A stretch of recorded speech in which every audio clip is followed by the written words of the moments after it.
اسلامی بھائیوں، اب سے پہلے خطبے میں بھی یہی آیت تلاوت کی تھی اور اسی آیت کے ترجمہ اور تفسیر کے تعلق سے آپ حضرات سے بات چل رہی تھی۔ تو اب اس آیت سے آگے والی آیتوں کے لیے انشاءاللہ کچھ وضاحت کریں گے، لیکن جو موضوع تھا اس کو ذہن میں یاد رکھنے کے لیے ضروری ہے کہ جو پچھلے خطبے میں آیت تلاوت کی اسی سے بات شروع کی جائے۔ اللہ فرماتا ہے یا ایھا الذین آمنوا لا تقدموا بین یدی اللہ ورسولہ، اے ایمان والو اللہ اور اس کے رسول سے آگے نہ بڑھو۔ واتقوا اللہ ان اللہ سمیع علیم، اور اللہ سے ڈرو، اللہ سنتا ہے اور جانتا ہے۔ اس آیت کی وضاحت میں یہ ہم بتا چکے ہیں کہ آگے بڑھنا ایک چلنے کے تعلق سے نہیں بلکہ قول اور فعل، یعنی ہر معاملے میں آگے بڑھنا مراد ہے۔ قول میں بھی اور فعل میں بھی، کسی بھی معاملے میں اللہ کے پیارے محبوب سے آگے نہ بڑھو، یہ اللہ کا حکم ہے۔ چونکہ اسلام میں داخل ہونے کے بعد بھی کچھ لوگ ایسے تھے جو زیادہ ثواب سمجھ کر حضور سے پہلے ہی پہل کر دیا کرتے تھے کسی نیک عمل میں، جیسے قربانیوں کا معاملہ تھا۔ حضور نے ابھی قربانی شروع نہیں فرمائی اور آپ سے پہلے ہی بڑھ کر کے قربانیاں کر دیا کرتے تھے۔ نیک عمل تھا، بہت پیارا عمل ہے اللہ کے حضور، اس سے بڑھ کر اور کیا ہوگا، خالص اللہ ہی کے لیے ہوا کرتا ہے یہ قربانی کا عمل۔ لیکن غور کرنے کا مقام یہ ہے کہ اللہ نے اس عمل کو بھی، اپنے بندوں کا وہ عمل بھی پسند نہیں فرمایا جس میں میرے محبوب کا ادب نہ ہو۔ اس لیے اللہ نے حکم فرما دیا کہ اللہ اور اس کے رسول سے آگے نہ بڑھو۔ واتقوا اللہ، اللہ سے ڈرو، ان اللہ سمیع علیم، اللہ سنتا بھی ہے جانتا بھی ہے، یعنی تمہیں سن بھی رہا ہے، جان بھی رہا ہے تم کیا کر رہے ہو اور کیا ارادے رکھتے ہو، سب کچھ اللہ سارے حالات سے باخبر ہے۔ اور پھر اگلی آیت میں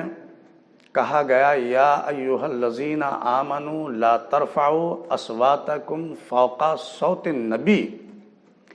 اے ایمان والو اپنی آوازیں اونچی نہ کرو نبی کی آواز سے۔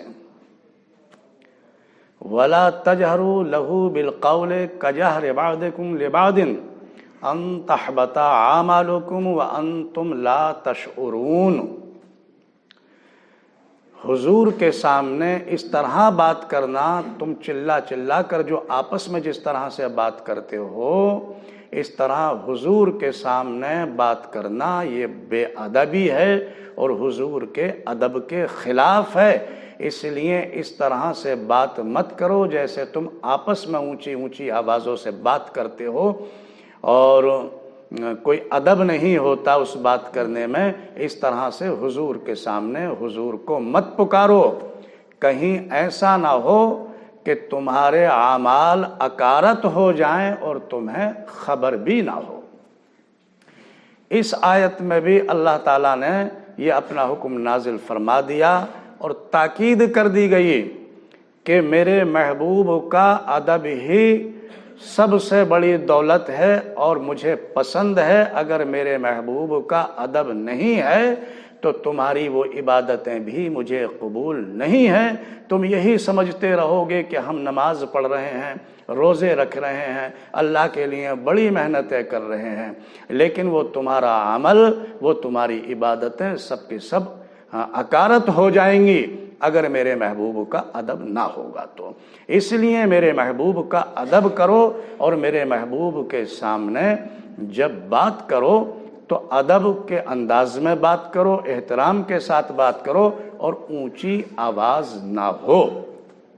اچھے القاب، تعظیم و توصیف کے ساتھ اس طرح سے میرے محبوب سے مخاطب ہو۔ یہ نہیں کہ جیسے ہم آپس میں ایک دوسرے کو پکارتے ہیں اس طرح مت پکارو۔ اگر تم اس طرح پکارو گے، اسی رویے کو باقی رکھو گے تو تم محنت تو کرتے رہو گے، عبادتیں کرتے رہو گے، لیکن یہ عبادتیں اور تمہارا تمام عمل جو اکارت ہو جائے گا اور تمہیں خبر بھی نہ ہوگی، تم یہی سمجھتے رہو گے کہ ہم تو عبادت کر ہی رہے ہیں۔ پیارے اسلامی بھائیوں، معلوم یہ ہوا کہ تمام عبادتوں سے بڑھ کر اللہ کے پیارے محبوب کا ادب و احترام اور آپ کی محبت اللہ کو پسند ہے، جبھی ہماری تمام عبادتیں بھی اللہ کے یہاں قبول ہیں۔ جب یہ آیت نازل ہوئی تو حضرت ابن عباس رضی اللہ تعالی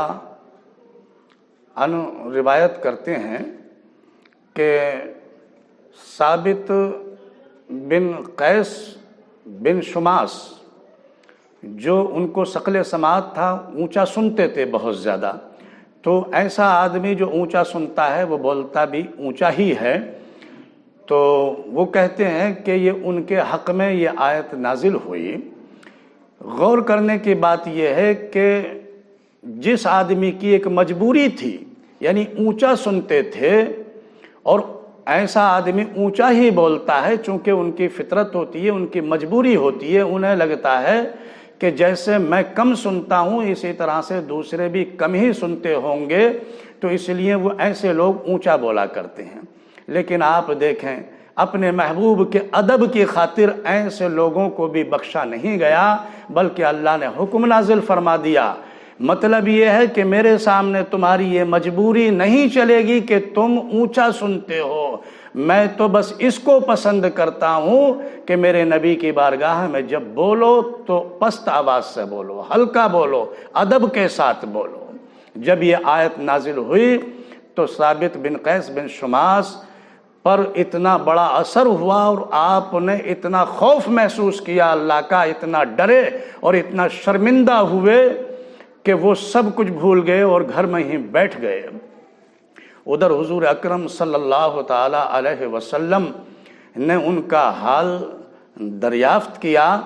اور فرمایا کہ فلاں جو ہیں یعنی ثابت بن قیس وہ مجھے نظر نہیں آ رہے ہیں۔ ان کے پڑوس میں رہنے والے حضرت سعد نے کہا کہ یا رسول اللہ، یا حبیب اللہ، میرے وہ پڑوسی ہیں اور میں نے بظاہر تو ان کو یہ دیکھا ہے کہ کسی طرح کی بیماری اور کوئی تکلیف نہیں ہے، مگر پھر بھی وہ حاضر نہیں آئے، تو میں یہ ان کی خیریت دریافت فرماتا ہوں آپ کے حکم کے مطابق، آپ کی خواہش کے مطابق۔ تو حضرت سعد رضی اللہ تعالیٰ عنہ جب گھر پہنچے تو ثابت بن قیس سے ان کا حال دریافت کیا، تو ثابت بن قیس اللہ کے خوف میں اس طرح مبتلا تھے کہ آنکھوں سے آنسو بہتے تھے اور زبان ساتھ نہیں دیتی تھی، کہتے تھے کہ آہ، اللہ کا حکم نازل ہو گیا ہے اور مجھ سے یہ کیسی غلطیاں ہوئی ہیں، کیسی بے ادبی ہوئی ہیں کہ اللہ کے محبوب کی بارگاہ میں نہ جانے کتنی مرتبہ میں اونچی آواز سے بولا ہوں، میں تو ایک جہنمی ہو گیا ہوں۔ یہ حال حضرت سعد رضی اللہ تعالی عنہ نے حضور اکرم صلی اللہ تعالی علیہ وسلم کی بارگاہ میں عرض کیا۔ سرکار نے ارشاد فرمایا کہ وہ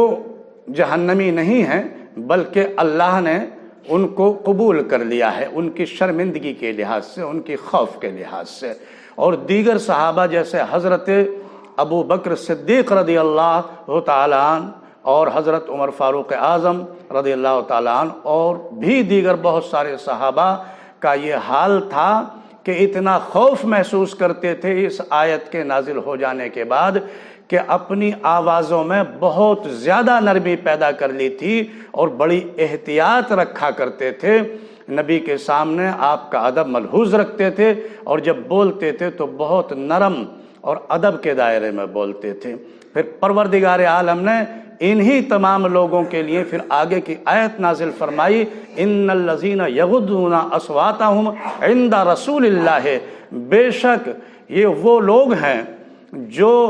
میرے محبوب کے سامنے اپنی آوازوں کو پست کرتے ہیں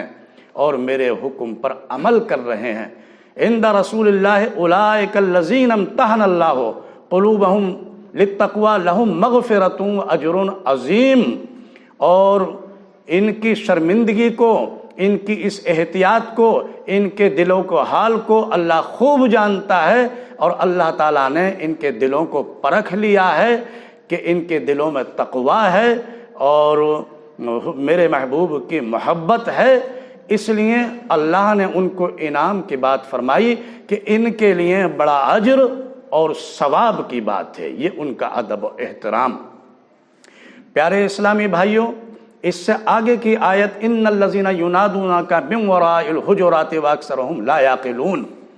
یہ اس موقع پر نازل ہوئی کہ بنی تمیم کا ایک وفد حضور اکرم صلی اللہ تعالی علیہ وسلم سے ملنے آیا۔ دوپہر کا وقت تھا، آپ دوپہر میں آرام فرما رہے تھے، تو وہ وفد آیا اور اس نے حجرے کے باہر سے ہی حضور کو آوازیں دینا شروع کر دیں اور چلانا شروع کر دیا۔ اللہ تعالیٰ کو یہ ان کا آواز دینا بالکل پسند نہیں آیا، اور اللہ نے اپنے محبوب کی دلجوئی کے لیے کہ میرے محبوب کو ان کی آوازوں سے ایذا ہوئی ہے، تکلیف پہنچی ہے، میرے محبوب آرام فرما رہے تھے اور یہ حجرے کے باہر سے چلا چلا کر آوازیں دے رہے ہیں، تو ان کی آوازوں سے میرے محبوب کو تکلیف پہنچی ہے۔ حالانکہ حضور اکرم صلی اللہ تعالی علیہ وسلم حجرے سے باہر نکلے اور ان سے ملاقات کی، لیکن پروردگار عالم کو ان کی یہ آوازیں دینا ہرگز پسند نہیں آیا، اور فرمایا کہ یہ لوگ بے وقوف ہیں، جاہل ہیں، جو میرے محبوب کا ادب نہیں کرتے اور اس طرح سے آوازیں دے رہے ہیں۔ ان کے لیے بہتر یہی تھا کہ یہ انتظار کرتے یہاں تک کہ میرا محبوب خود ہی ان سے ملاقات کرتا اپنی مرضی سے۔ ان کے لیے ادب کے ساتھ باہر ہی انتظار کرنا چاہیے تھا۔ معلوم یہ ہوا کہ دنیا کی تمام عبادتوں سے بڑھ کر نبی کی محبت جو ہے وہ سب سے بڑی عبادت ہے۔ آپ ذرا غور کریں، ایسی کوئی ہستی روئے زمین پر نہیں گزری جس کو بغیر دیکھے ہوئے دنیا میں جس کے بے شمار دیوانے موجود ہوں۔ یہ ایک اللہ کے پیارے محبوب ہی کی وہ ہستی ہے کہ جس کو بغیر دیکھے ہوئے بھی دنیا میں بے شمار عشاق اور دیوانے موجود ہیں۔ آج بھی رسول پاک صلی اللہ تعالی علیہ وسلم پر